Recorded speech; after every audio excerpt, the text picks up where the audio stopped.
Hadicha, men senga bitta narsa ko'rsataymi? Ha, ko'rsat. Hozir.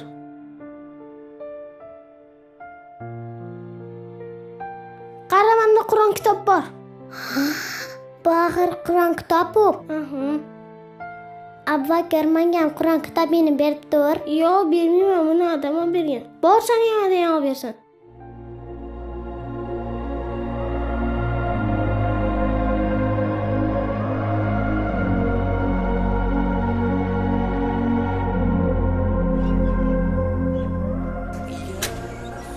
Assalomu alaykum oyijon.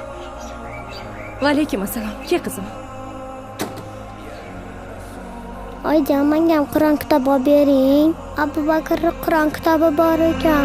Ko'rdim qanchadan qancha gunoh, qayerlarda bo'ldi e'tirof.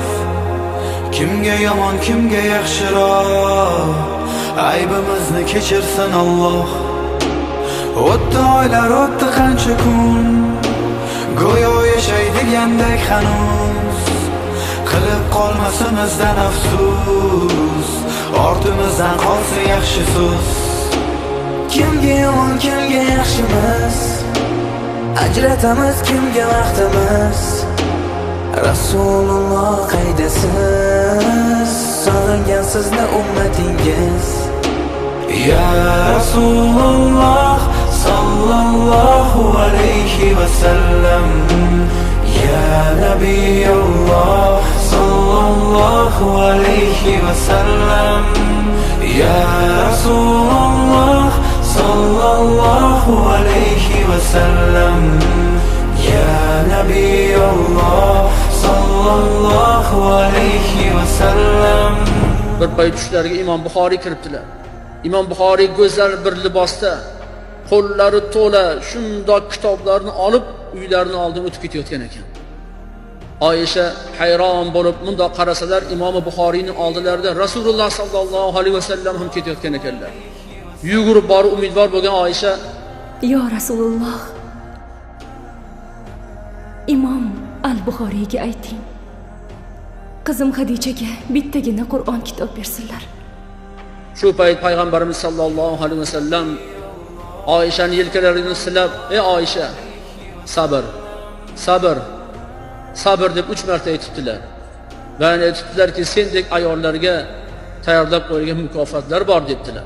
Halol yashash go'yoki qiyin, shayton qilar fitna-yu o'yin. Senga bir maslahat aytayin, Robbimga duo qil tinmayin. Qancha vaqt o'tsa ham kun sayin, rizqingiz yozilgandir tayin. Hech qachon umidni uzmagan, yaxshilik qilishni ko'zlagan. Kimga yomon, kimga yaxshimiz, ajratamiz kimga vaqtimiz. Rasululloh qaydasiz, sog'ingan sizni ummatingiz. Ya Rasululloh sallallohu alayhi va sallam, ya Nabiyulloh sallallohu alayhi va sallam, ya Rasululloh sallallohu alayhi va sallam, ya Nabiyulloh sallallohu alayhi va sallam. Assalomu alaykum. Kechirasiz. Nima xizmat? Bitta iltimosim bor edi. Xo'p, bemalol. Shu qizim Qur'on kitobni yaxshi ko'radi. Mashalloh. Lekin bizning uyimizda Qur'on kitob yo'q. Qur'on o'qiyman deyapti. Yaxshi-ku. Lekin meni pulim kam. Mana, bor pulim mana shu.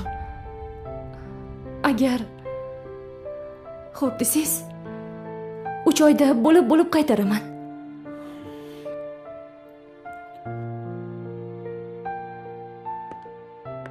Qizim, mabodo sening isming Hadicha emasmi? Ha, Hadicha. Subhanalloh. Hadicha, bilasanmi? Shu do'kondagi barcha kitoblar seniki.